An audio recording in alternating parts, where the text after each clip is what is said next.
नमस्कार। राजस्थान भगवती क्लासेज में आपका हार्दिक स्वागत है। आज अपन जो राजस्थान कल्चर की क्लास चल रही थी उसमें अपन ने रासो ख्यात साहित्य समझ लिए थे।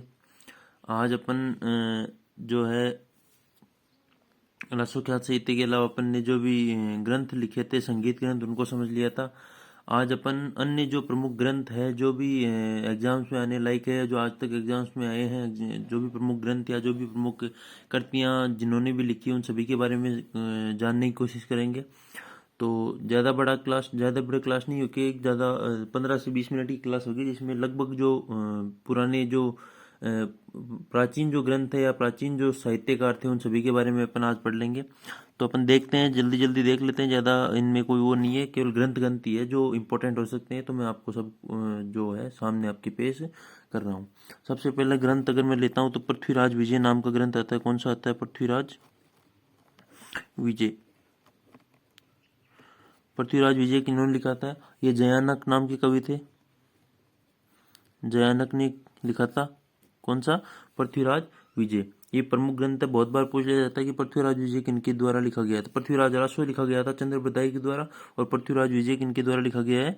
जयानक जी द्वारा। दूसरा अगर लेता हूं भरतेश्वर, भरतेश्वर बाहुबली, भरतेश्वर बाहुबली घोर नाम से आता है। भरतेश्वर बाहुबली घोर, जो कि जैन साहित्य है। वैसे तो देखा जाए तो ये क्या है कि जैन साहित्य, ये जैन साहित्य की जो क्लासिफिकेशन या वर्गीकरण में आना चाहिए था, लेकिन मैंने यहाँ लिया क्योंकि भरतेश्वर बाहुबली घोर जो है वो राजस्थान का सबसे प्राचीन ग्रंथों में से एक है। राजस्थान का, इसको राजस्थान का सबसे प्राचीन ग्रंथों में से एक है। भरतेश्वर बाहुबली घोर जो है वो जैन साहित्य से संबंधित है। राजस्थान का सबसे प्राचीन ग्रंथों में से एक माना जाता है। कब लिखा गया अगर पूछ लिया जाए तो 1168 ईस्वी के लगभग ही जो है भरतेश्वर बाहुबली घोर क्या लिखा गया। किन के द्वारा लिखा गया? तो एक प्रमुख साहित्यकार थे वज्रसेन, वज्रसेन सूरी, जिनके द्वारा कौन सी कृति लिखी गई है? भरतेश्वर बाहुबली घोर। एक और होती है भरतेश्वर बाहुबली रास, भरतेश्वर, जिसके अंदर जो है युद्ध का वर्णन था भरतेश्वर बाहुबली घोर के अंदर। दूसरी भरतेश्वर बाहुबली रास, भरतेश्वर बाहुबली रास, जो किनके द्वारा लिखी गई थी? शालिभद्र सूरी। ये भी जैन साहित्य है। शालिभद्र जो घोर है उसमें युद्धों का वर्णन था। जो भरतेश्वर बाहुबली रास है इसमें जो रासों का साहित्य मतलब प्रेम का संबंध था, या जो भी प्रेम संबंध थे उस टाइम के, उनका जो उल्लेख था किनके द्वारा लिखी गई? शालिभद्र सूरी द्वारा। इन प्रथम रास ग्रंथ मान सकते हैं इसको प्रथम, ये जो प्राचीन ग्रंथों में से एक था, ये प्रथम रास ग्रंथ था। कौन सा? जो रास नाम से है वो प्रथम रास ग्रंथ था। भरतेश्वर बाहुबली रास शालिभद्र सूरी द्वारा प्रथम रास ग्रंथ माना जाता है। अगला जो लेते हैं अपन लेते हैं प्रबंध कोश। कौन सी कृति ले रहे हैं? प्रबंध कोश। प्रबंध कोश लिखी थी राजशेखर सूरी जी ने। राजशेखर सूरी ने कौन सी कृति लिखी? प्रबंध कोश। अगली कृति देखते हैं तो हंसावली, हंसावली नाम से कृति आती है। वो किन्होंने लिखी थी? असाहित ने, असाहित द्वारा। हंसावली जो लिखी गई किनके द्वारा लिखी गई? असाहित द्वारा। मैं वही चीज़ें, वही जो कृतियाँ बता रहा हूँ जो आज तक एग्जाम्स में ज़्यादा पूछी गई है, या एक दो वो कृति है जो पूछी जा सकती है, उन्हीं कृतियों को अपन ले रहे हैं। आगे जो कृति बनती है वो देख रहे हैं अचलदास खिचड़ी वचनी का। अचलदास खिचड़ी वचनी का, ये किनके द्वारा लिखी गई थी? शिवदास गार्डन, चारण कवि थे शिवदास गार्डन। अचलदास की खिचड़ी वचनी का किनके द्वारा लिखी गई? शिवदास गार्डन। ये किस भाषा में अगर पूछ लिया जाए कि अचलदास की खिचड़ी वचनी का इंपोर्टेंट करती है, इसलिए किस भाषा में ये डिंगल भाषा में लिखी गई है। किनके द्वारा? शिवदास गार्डन द्वारा। इसमें क्या वर्णन है, ये कब लिखी गई, इसमें वर्णन क्या है, ये सभी चीज़ें अपन देखते हैं कि जो इंपॉर्टेंट है, इसलिए अपन थोड़ा सा इसका विस्तार देख रहे हैं। अचलदास की खिचड़ी जो वचनी का ये शिवदास गार्डन द्वारा लिखी गई थी। इसमें जो भाषा लिखी गई वो डिंगल भाषा है, और इसमें जो बादशाह होसंग शाह, इसमें क्या है? होसंग शाह है। वह अचलदास जो खींची थे गागरोन के अचलदास खींची, गागरोन के अचलदास खींची और असंसा के मध्य जो युद्ध हुआ था के मध्य युद्ध का वर्णन है। इसमें क्या है, अचलदास खींची और असंसा के मध्य युद्ध का वर्णन इसमें क्या है, अचलदास खींची वचनिका में किया गया है। किन्होंने लिखी थी, अपनी शिवदास गार्डन द्वारा। इसमें इस युद्ध का जो परिणाम देखते हैं तो अचलदास की क्या हो गई थी, इसमें मृत्यु हो गई थी। अचलदास जी इसमें क्या है, मारे गए थे। कब लिखी गई ये पूछ ली जाए तो 1430 से 35 के लगभग ये युद्ध हुआ था, उस टाइम ये लिखी गई थी। आगे वाले देखते हैं, इंपॉर्टेंट करती है। 1423 में युद्ध हुआ था, 1430 से 35 के मध्य जो करती है लिखी गई थी। और युद्ध कब हुआ था, 1423 के अंतर्गत। अचलदास की चित्रवचनी का शिवदास गार्डन इंपॉर्टेंट करती है, इसलिए इसका थोड़ा सा विस्तार बताया। आगे आती है डोला मारूरी बात। कौन सी आती है, डोला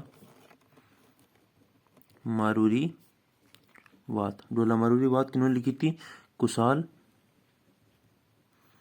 चंद्र ने। डोला मारूरी बात किन्होंने लिखी, कुशाल चंद्र ने। अगर मैं अभी जो भी डोला मारू नाम से उन सभी कृतियों को एक जगह कर रहा हूँ। डोला मारूरी बात किन्होंने लिखी थी, कुशाल चंद्र ने। डोला मारूरा दुहा किन्होंने लिखा था, डोला मारूरा दुहा किन्होंने लिखा था, अगर पूछ लिया जाए तो कवि कल्लोल नाम से थे। कवि कल्लोल ने क्या लिखा, डोला मरूरा दुआ। डोला मरूरी बात कुशाल चंद ने। डोला मरूरा दुआ कवि कल्लोल ने। ये किस भाषा में लिखे गए, डोला मरूरा दुए पूछ एक दो बार प्रश्न आ चुका है डोला मरूरा दुआ का, इसलिए बता रहा हूँ कि डोला मरूरा जो दुआ था ये अपने डिंगल भाषा का जो है ग्रंथ है। डिंगल भाषा ग्रंथ कौन सा है, अपने डोला मरूरा दुआ।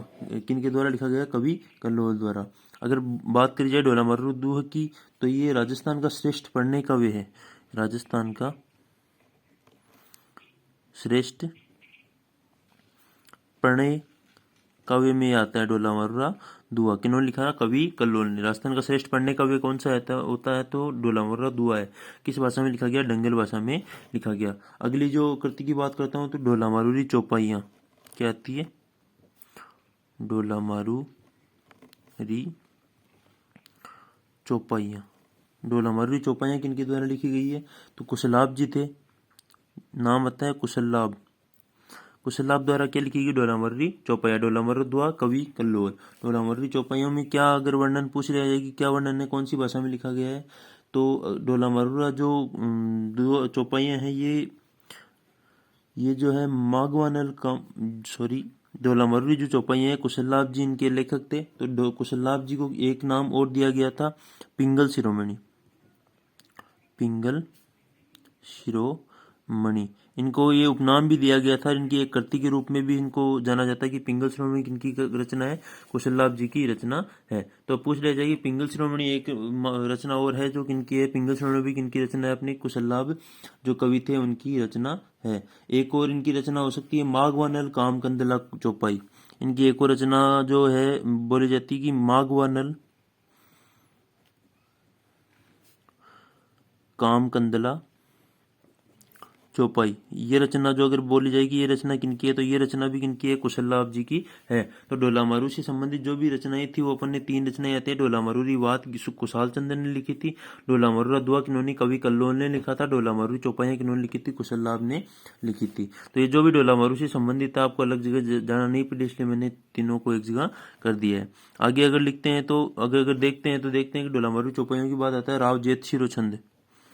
राव जेत शिरो छंद। राव जेत शिरो छंद जो कि एक डिंगल भाषा में डिंगल शैली में लिखी गई थी। कौन सी, राव जेत शिरो छंद। लिखी किन्होंने थी तो ये लिखी थी बिठू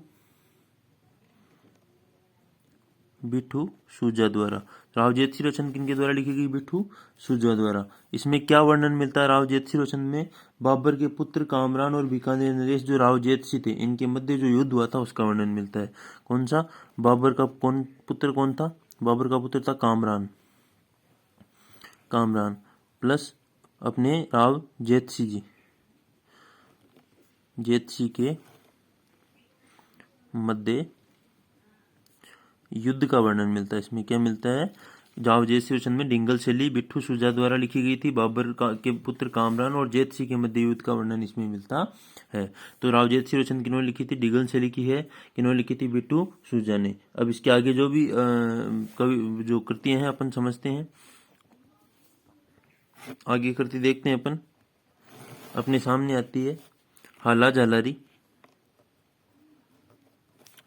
हाला झालारी कुंडलियाँ, हाला झालारी कुंडलियाँ। ये भी एक प्रमुख कृति है जो कि डिंगल शैली में लिखी गई है। हाला झालारी कुंडलियाँ किस शैली में लिखी गई? डिंगल शैली में इनको लिखा गया है। कौन सी कृति है? हाला झालारी कुंडलियाँ। ये किसके द्वारा लिखी गई? अपने ईश्वरदास जी बारहते चारण कवि, ईश्वरदास जी बारहट। ईश्वरदास जी बारहट द्वारा कौन सी कृतियां लिखी गई? हाला झालारी कुंडलिया। डिंगल शैली में इनको लिखा गया है। ईश्वरदास जी जो बारहट थे ये प्रमुख कवि के रूप में माने जाते हैं। गुजरात में ये रहते थे, आश्रय था इनका, गुजरात में आश्रय था। बाद में राजस्थान के बारे में भी इन्होंने बहुत सी कविताएं लिखी थी। ईश्वरदास जी बारहट ने डिंगल शैली में लिखा हाला झालारी कुंडलियाँ। कौन सी? हाला झालारी कुंडलियाँ। एक देवी शक्ति जो है, देवी याण का रूप भी आता है, वो भी किन्होंने लिखा था? अपने ईश्वरदास जी बारहट द्वारा लिखा गया है। आगे अगर कृति की बात करते हैं कौन सी कृति आती है, तो राव अमर सिंह जी रदुहा आते हैं। राव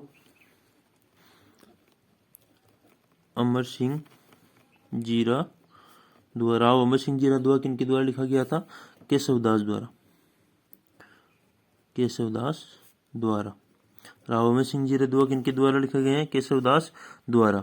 इनके आगे अगर बात करते हैं राव अमर सिंह जी रदुआ की अगर बात करूं तो ये किन के लिए लिखा गया है? जो नागौर के थे राव अमर सिंह, उनके संदर्भ में ये लिखा गया। नागौर के थे राव अमर सिंह, नागौर के थे, उनके बारे में वर्णन किया गया है, उनके बारे में ये कुछ लिखा गया है, जिनमें क्या है? राव अमर सिंह जी रदुआ किन उनके द्वारा लिखा गया है? केशवदास द्वारा।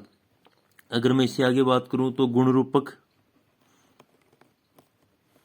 गुण रूपक, गुण भाषा, गुण रूपक, गुण भाषा और गज गुण रूपक, गज गुण रूपक। गुण नाम से जो भी थी गुण रूपक, गुण भाषा और गज गुण रूपक। तो गुण रूपक किन्होंने लिखी है? अपने केशवदास ने।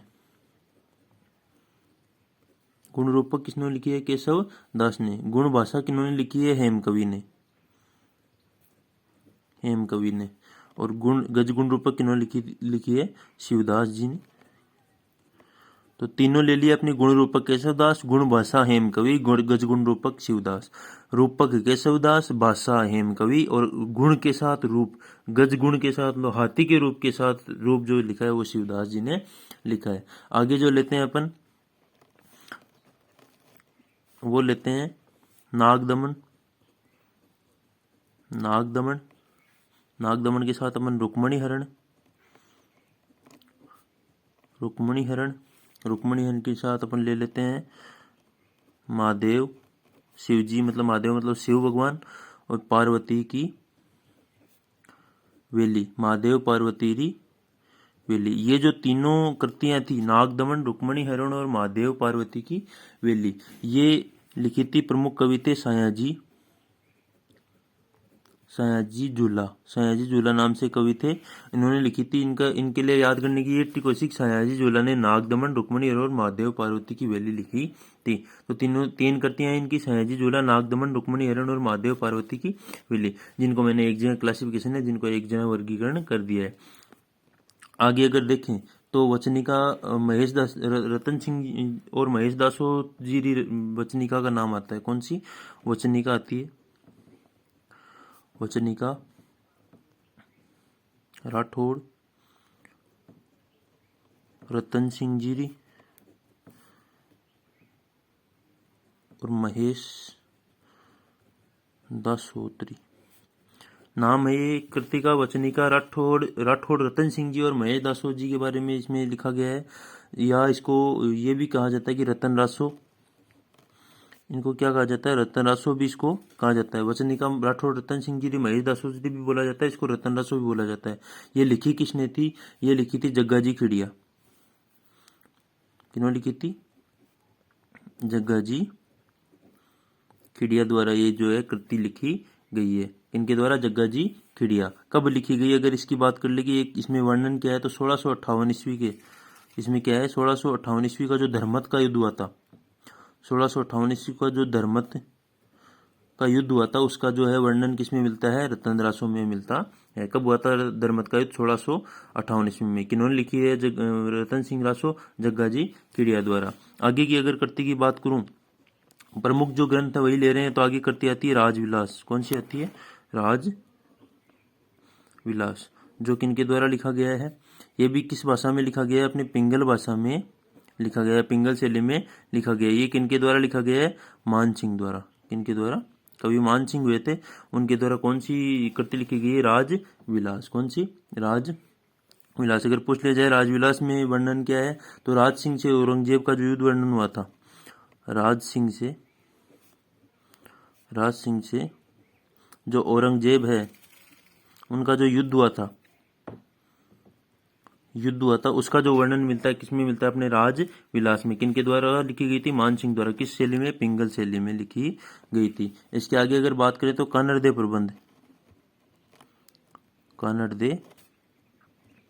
प्रबंध का नाम आता है। कानड़दे प्रबंध किनके द्वारा लिखी गई थी? पद्मनाभ द्वारा। कानड़दे प्रबंध किनके द्वारा? पद्मनाभ द्वारा। इसमें जो है अलाउद्दीन खिलजी और जो कानड़दे है जालोर के, अलाउद्दीन खिलजी और कानड़दे, उनका वर्णन मिलता है। जिवाणा जो दुर्ग है उसके बारे में वर्णन इसमें किया गया है। या जो युद्ध हुआ था अलाउद्दीन खिलजी और कानड़दे के मध्य, जालोर क्षेत्र में, बाड़मेर क्षेत्र में जो भी युद्ध हुआ था अलाउद्दीन खिलजी कानड़दे के मध्य, उसका वर्णन किसमें मिलता है? कानड़दे प्रबंध में। किनके द्वारा लिखी गई थी? पद्मनाभ द्वारा। अगर आगे बात करूं कि कौन सी कृति आती है, तो वीरमायण नाम से कृति आती है। कौन सी आती? वीरमायण। तो वीरमायण में क्या बताया गया है? किनके द्वारा लिखी गई थी? बादर डाडी द्वारा कौन सी कृति लिखी गई? वीरमायण। कौन सी कृति? बादर डाडी। वीरमायण कृति जो है बादर डाडी द्वारा लिखी गई। इसमें क्या वर्णन मिलता है? तो इसमें वीरमायण में बाड़मेर के मल्लीनाथ जी का वर्णन मिलता है। मल्लीनाथ जी जो लोक देवता के रूप में पूजे गए थे, मल्लीनाथ जी, उनका जो वर्णन मिलता है किसमें मिलता है? वीरमायण में। बादर डाडी द्वारा ये लिखी गई थी। अगर इससे आगे बात करते हैं अपन किसी कृति की, तो राजरूपक नाम आता है। राजविलास आया था मानसिंह जी, आगे आता है राजरूपक के आगे अगर देखते हैं तो एक कृति और आती है एकाक्षरी के आगे आता है नाममाला के अगर देखते हैं तो भागवत प्रकाश।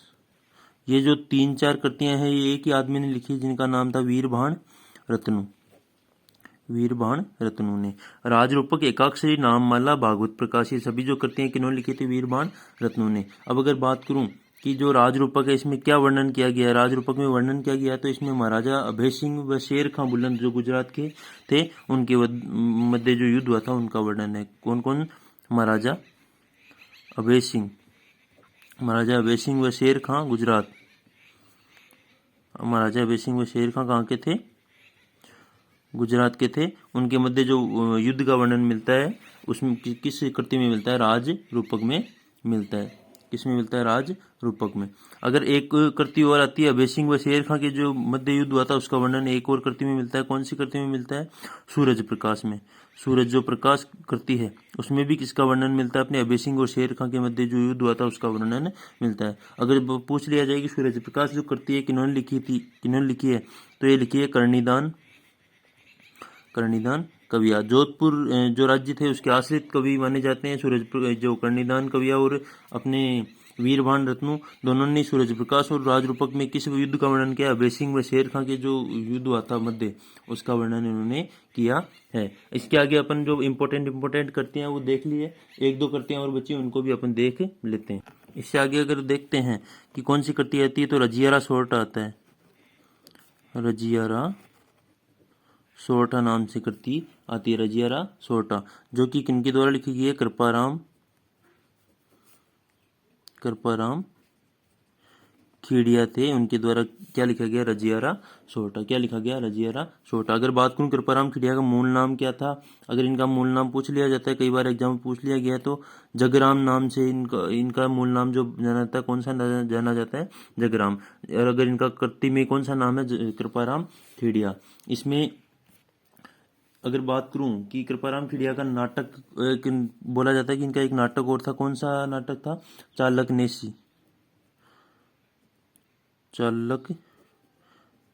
चालक नेसी नाम से इनका एक क्या प्रसिद्ध था नाटक। तो कृपाराम खेड़िया ने क्या लिखा था, रजियारा सोरठा। किन्होंने, कृपाराम खेड़िया ने, जिनका मूल नाम क्या था, जगराम था। इनके द्वारा एक और नाटक लिखा गया जिसका नाम था चालक नेसी। क्या नाम था, चालक नेसी। अगर आगे वाली रचना की बात करूं तो